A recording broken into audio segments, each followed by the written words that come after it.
Halo anak-anak, apa kabar? Semoga selalu dalam keadaan sehat. Masih bersama Pak Guru di sini di channel Sumayasa Dung Edukasi yang akan selalu menemani anak-anak untuk belajar bersama. Edisi kali ini kita akan belajar bersama mengenai rangkuman materi tematik untuk kelas 1 yang berhubungan dengan tema 7 subtema 1 pembelajaran 1. Yuk kita simak materinya berikut ini. Burung beo, burung belibis, buah naga dimakan ulat. Tonton videonya sampai habis, semoga bermanfaat. Namun sebelum lanjut, mari kita berdoa sejenak agar apa yang kita bahas pada kesempatan ini memberikan manfaat untuk kita bersama. Ayo mengamati. Perhatikan gambar berikut ini. Udin dan teman-teman pergi bersama ke sekolah. Mereka mengenakan seragam dengan rapi dan lengkap. Topi termasuk bagian dari seragam yang harus dikenakan. Topi dan seragam merupakan contoh benda tak hidup. Apakah kamu suka menggunakan topi? Tahukah kamu lagu Topi Saya Bundar? Ayo bernyanyi. Nah, sekarang kita akan bernyanyi lagu yang berjudul Topi Saya Bundar, ciptaan Pak Kasur. Ayo anak-anak kita bernyanyi.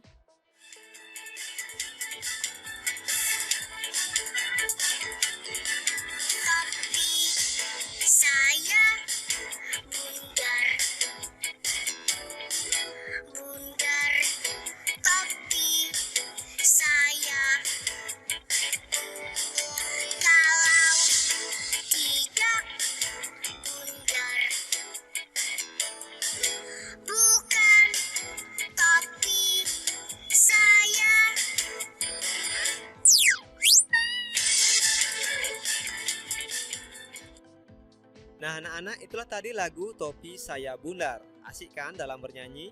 Nah silakan anak-anak nyanyikan kembali nanti ya bersama orang tuanya di rumah. Perhatikan lirik lagu tersebut. Nah di sini kita perhatikan kembali lirik lagu dari Topi Saya Bundar. Apakah topimu juga berbentuk bundar? Ya, pada umumnya topi berbentuk bundar kan anak-anak? Kemudian perhatikan tanda yang ada di bawah syair lagu berikut. Nah, anak-anak perhatikan kembali. Di sini dari lirik lagu Topi Saya Bundar ini ada tanda. Ada tanda pendek dan ada tanda panjang. Nah, tanda ini artinya apa? Kalau tandanya pendek, berarti lirik lagu tersebut dinyanyikan pendek. Sedangkan kalau tandanya panjang, berarti lirik lagu tersebut dinyanyikan panjang. Nah, misalnya begini. Topi. Nah, ini kan pendek. Kalau di sini bundar. Nah, bundarnya itu agak panjang. Jadi, tanda ini menandakan bahwa kita dalam menyanyikan sebuah lagu itu harus menggunakan tanda panjang atau tanda pendek terhadap lirik-liriknya. Jadi di sini ada berapa lirik yang menggunakan tanda panjang? Jadi ini kan 1, 2, 3, 4. Sekali lagi, perlu anak-anak ketahui bahwa lagu Topi Saya Bundar merupakan lagu ciptaan Pak Kasur. Nah, lagu ini menceritakan tentang topi yang bentuknya bundar. Sekarang kita akan berlatih. Perhatikan gambar berikut ini. Nah, dari gambar ini ada anak-anak, kemudian ada Pak Guru, dan ini adalah ruangan di dalam kelas. Mari belajar mengenali benda-benda di sekitar kita. Nah, benda-benda di sekitar kita sangat banyak sekali kan anak-anak? Nah, sekarang coba amati gambar di samping ini. Gambar di samping merupakan gambar dari ruangan kelas. Nah, benda-benda yang ada di ruangan kelas itu sangat banyak sekali anak-anak. Sekarang, coba amati benda di sekitar kelasmu. Apa saja benda hidup yang ada di sekitarmu? Apa saja benda tak hidup yang ada di sekitarmu? Coba kelompokkan benda-benda tersebut berdasarkan ciri-cirinya. Nah, kita akan menjawab dulu anak-anak. Yang pertama, benda apa saja yang ada di sekitar kelas kita? Nah, benda-benda yang ada di sekitar kelas kita itu diantaranya meja, kursi, lemari, rak buku, jam, buku, pensil, tas, dan lain sebagainya. Masih banyak sekali jenis-jenis benda-benda yang ada di kelas kita. Kemudian, apa saja benda hidup yang ada di sekitarmu? Nah, berikut ini merupakan contoh dari benda hidup. Ada tanaman, ada bunga, ada rumput, hewan, manusia, itu merupakan benda hidup. Selanjutnya, apa saja benda tak hidup yang ada di sekitarmu? Nah, contoh benda tak hidup misalnya batu, kayu, pasir, air. Nah, ini merupakan contoh dari benda tak hidup. Berikutnya, kelompokkan benda-benda tersebut berdasarkan ciri-cirinya. Nah, anak-anak, di dalam mengelompokkan sebuah benda, itu bisa berdasarkan warna, berdasarkan bentuk, berdasarkan wujud. Misalnya, ada benda yang dikelompokkan berwarna merah, ada berwarna kuning, kemudian ada yang bentuknya segitiga, ada yang bentuknya lingkaran. Jadi, kita bisa membedakan atau mengelompokkan benda-benda itu berdasarkan warna, berdasarkan bentuk, berdasarkan wujud yang disebut dengan ciri-ciri benda tersebut. Ayo mengamati. Nah, perhatikan kembali gambar berikut ini anak-anak. Di sini gambar yang pertama ada gambar tiang bendera, kemudian gedung sekolah, ada Edo, ada Lani, ada Udin, dan ada anak bebek.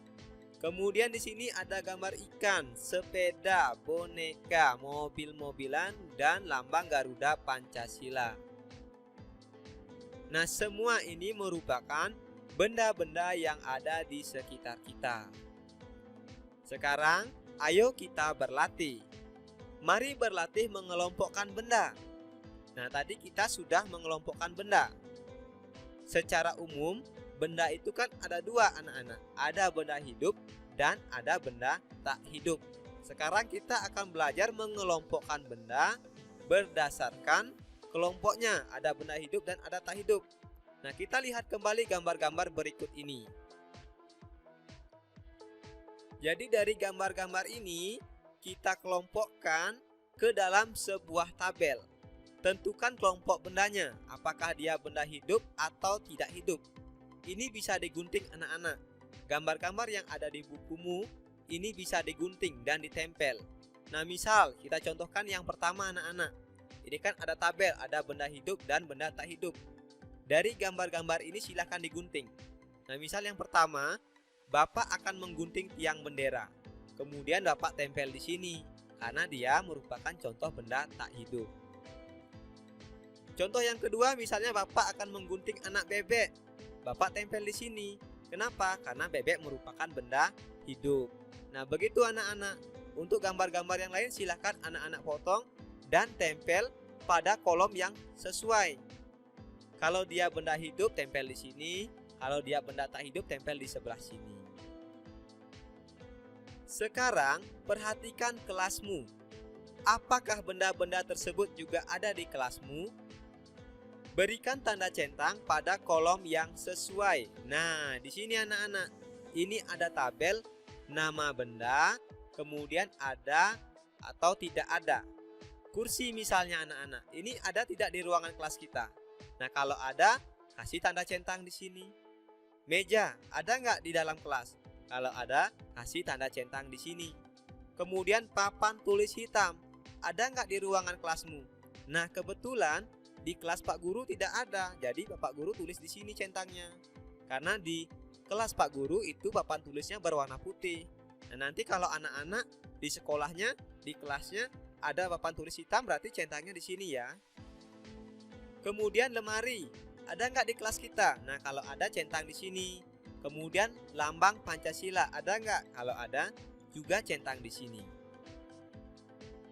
Sekarang kita akan berlatih, isilah titik-titik di bawah ini dengan benar. Nah, pertanyaan yang pertama, termasuk benda hidup titik-titik karena titik-titik. Kemudian pertanyaan yang kedua, titik-titik termasuk benda tak hidup karena titik-titik. Nah, di sini kita diminta untuk menuliskan contoh dari benda hidup, itu alasannya kenapa. Misal yang pertama kita buat titik-titik manusia, ikan, dan tumbuhan. Nah, ini termasuk benda hidup anak-anak. Karena manusia, ikan, dan tumbuhan ini memerlukan makanan, memerlukan minum, berkembang biak, dan bernapas. Nah, ini kan terciri-ciri dari benda hidup. Kemudian titik-titik. Nah, ini misalnya batu, kayu, air, boneka, mobil. Ini termasuk benda tak hidup. Karena benda-benda ini tidak memerlukan makan, tidak memerlukan minum, tidak berkembang biak, dan tidak bernapas. Ayo mengamati. Berikut ini adalah lambang negara kita, yaitu Garuda Pancasila. Pada lambang negara tersebut terdapat sila-sila Pancasila. Nah, sekarang ayo kita belajar mengenai sila-sila Pancasila. Sila yang pertama itu lambangnya bintang, berbunyi ketuhanan yang Maha Esa. Sila yang kedua itu simbolnya rantai, berbunyi kemanusiaan yang adil dan beradab. Sila yang ketiga itu simbolnya adalah pohon beringin, berbunyi Persatuan Indonesia. Sila yang keempat itu simbolnya adalah kepala banteng, berbunyi kerakyatan yang dipimpin oleh hikmat kebijaksanaan dalam permusyawaratan perwakilan. Dan sila yang kelima itu simbolnya padi dan kapas, berbunyi keadilan sosial bagi seluruh rakyat Indonesia. Nah, inilah bunyi dari sila-sila Pancasila. Silakan dihafalkan ya. Belajar asik, kreatif, dan menyenangkan bersama kami Sumayasa Dum Edukasi. Ayo merangkum apa yang sudah aku pelajari hari ini. Nah, hari ini kita sudah belajar mengidentifikasi bunyi atau tanda lagu. Kemudian, kita sudah belajar mengidentifikasi benda hidup dan benda tak hidup.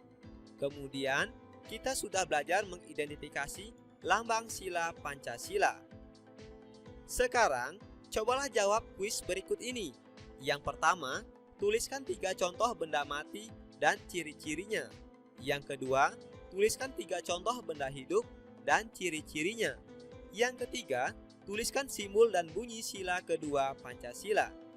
Nah, baiklah anak-anak, jangan lupa tulis nama dan jawabanmu di kolom komentar ya. Terima kasih telah menyaksikan video ini, semoga bermanfaat. Nasi kecap rasanya gurih ditambah kuah daging cumi. Saya ucapkan terima kasih sudah mendukung video kami. Sampai jumpa lagi dalam video pembelajaran berikutnya.